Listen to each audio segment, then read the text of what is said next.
The best way to conserve the carbon in the soil is not to disturb the soil too much.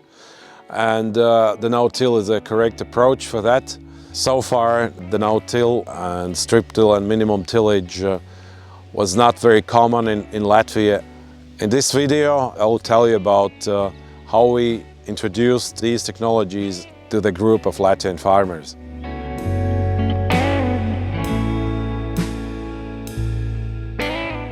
Yeah, generally on our farm there are very clay soils, and we always had this problem with the clay cultivation, and afterwards the seedbed establishment.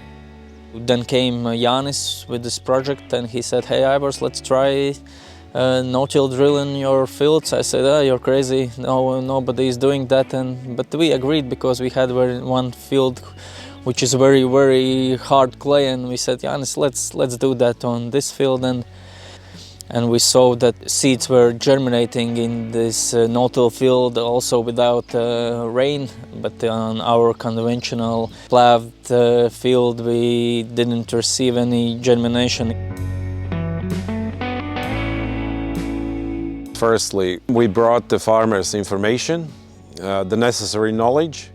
We brought them even to Finland to see the technology working in the northern countries, where they have even shorter vegetation period. And as the project went on, the farmers get more experience. They were even able to share experience between themselves. And that's a good role of the project, to make experts out of them.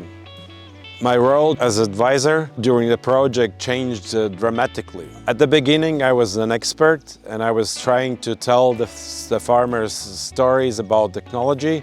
When the project went on, I felt like a facilitator of the changing experience of the farmers.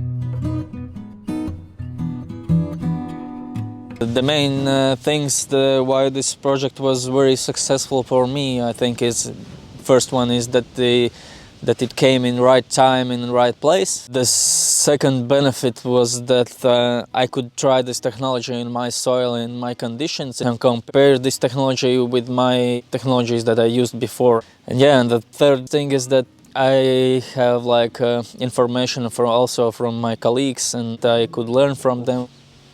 We are doing that for almost 4 full years, and we can see that the yields are not lower, even in the first years. The good thing in this project was that there were no pressure. I could do it how I wanted, and I met a lot of smart people.